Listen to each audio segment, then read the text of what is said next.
सात दोस्त जंगल में कैंपिंग के लिए गए थे। वे बहुत उत्साहित थे। हंसी मजाक, खाना बनाना और रात में सितारों के नीचे गाने गाना। पहली रात आराम से बीत गई, लेकिन दूसरी रात कुछ भयानक हुआ। रात के अंधेरे में जब सभी दोस्त अग्निकुंड कैंप फायर के पास बैठे थे, अचानक एक डरावनी चीख जंगल में गूंज उठी। ठंडी हवा चलने लगी और पेड़ों की छायाएं अजीब तरीके से हिलने लगीं।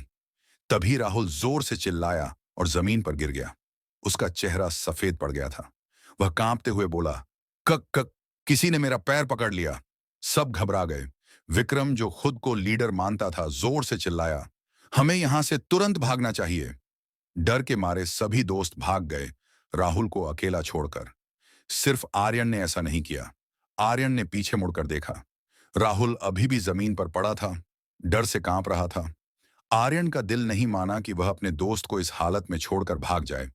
उसने राहुल को सहारा दिया और कहा, मैं तुम्हें अकेला नहीं छोड़ूंगा, चाहे कुछ भी हो जाए। जंगल और भी गहरा और खामोश लगने लगा। लेकिन तभी झाड़ियों के पीछे से किसी के कदमों की आवाज आई। तभी एक बूढ़ा आदमी वहां आया। उसकी आंखों में गहरी समझदारी झलक रही थी। उसने धीमे स्वर में कहा, तुम्हें शुक्रगुजार होना चाहिए कि तुमने अपने दोस्त का साथ दिया। इस जंगल में जो दोस्त को छोड़कर भागता है, वह कभी सही सलामत नहीं लौटता। आर्यन और राहुल ध्यान से सुनने लगे। बूढ़े आदमी ने उन्हें जंगल की एक भयानक कहानी सुनाई।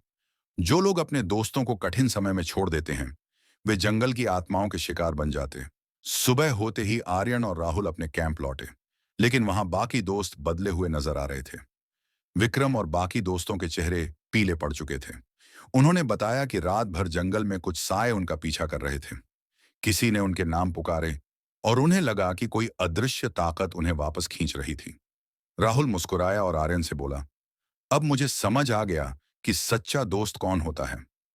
सच्चा दोस्त वही होता है जो मुश्किल समय में आपका साथ न छोड़े। मुसीबत में दोस्ती की असली परीक्षा होती है। जो दोस्त को धोखा देता है, उसे कभी सुकून नहीं मिलता। डर और स्वार्थ से दोस्ती का कोई मूल्य नहीं होता। शिक्षा, जो दोस्त मुसीबत में आपका साथ छोड़ दे, वह असली दोस्त नहीं होता। सच्चा दोस्त वही है जो डर और संकट में भी आपके साथ खड़ा रहे।